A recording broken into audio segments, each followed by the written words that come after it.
কোরআন কি মহাবিশ্বের এই চূড়ান্ত পরিণতি নিয়ে বা ধ্বংসের ব্যাপারে কিছু বলে? হ্যাঁ বলে। সূরা আত-তাকবীরের প্রথম কয়েকটি আয়াতে এর ভয়াবহ চিত্র তুলে ধরা হয়েছে। আল্লাহ তাআলা বলেন, যখন সূর্যকে নিষ্প্রভ করা হবে এবং যখন নক্ষত্রগুলো খসে পড়বে। এখানে কুভিরাত শব্দটির অর্থ গুটানো বা লেপ্টে ফেলা। সূর্যের আলো যখন থাকবে না, ঠিক যেন একটি পাগড়িকে ভাঁজ করে গুটিয়ে ফেলা হয়। নক্ষত্রগুলো খসে পড়ার দৃশ্য, এইসবই এক মহাজাগতিক ধ্বংসের ইঙ্গিত দেয়।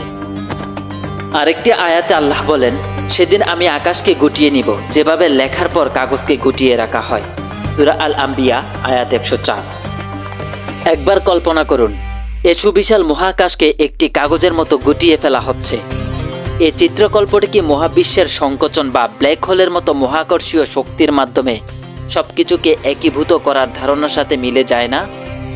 বিগ ব্যাং থেকে শুরু করে মহাবিশ্বের সম্প্রসারণ এবং তার সম্ভাব্য পরিণতি, কোরআনের আয়াতগুলো আমাদের আধুনিক বিজ্ঞানের বহু আগেই এসব বিষয়ে ভাবার খোরাক জুগিয়েছে।